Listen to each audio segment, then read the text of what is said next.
It's easy to be calm and mindful when you're in a cave, but how do you do it in the world, and how do you do it under extreme duress? That's what reveals character. As a kid, I was really sort of naturally insecure until I discovered drugs and alcohol, and that was like the miracle salve that solved every problem that up to that point I didn't know that I had. I was a pretty broken guy. It was a pretty dire, dark scenario. I woke up one day, hungover, and decided I'm finally ready to do something about this. And went off to rehab, and I was able to actually grab onto that rope and start doing that interior work. That was my first introduction to meditation.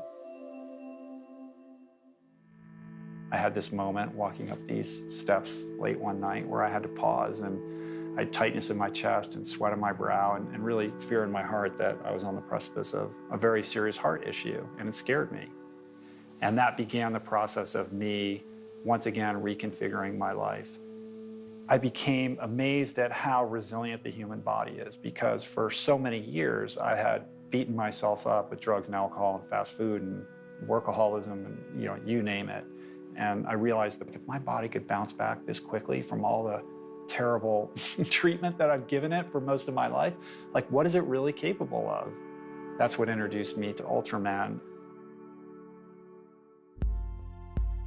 For people that don't know, it's a double Ironman distance triathlon, 320 miles that over a 3-day period circumnavigates the entire big island of Hawaii.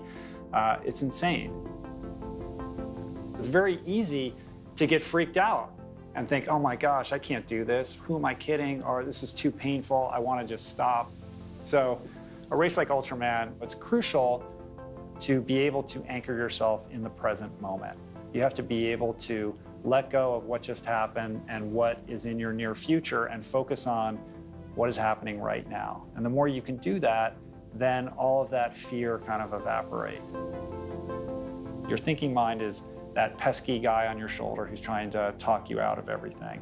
And so the trick becomes learning how to tap into a higher state of awareness so that you can be mindful and you can be present.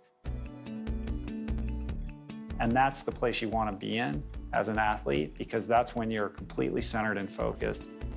And I will say in all honesty that Headspace has been really great for helping me have a consistent approach to my practice, because it is right on my phone and I put it down in the dock at the bottom. It's a constant reminder, and it's so easily accessible to be able to do it wherever you find yourself.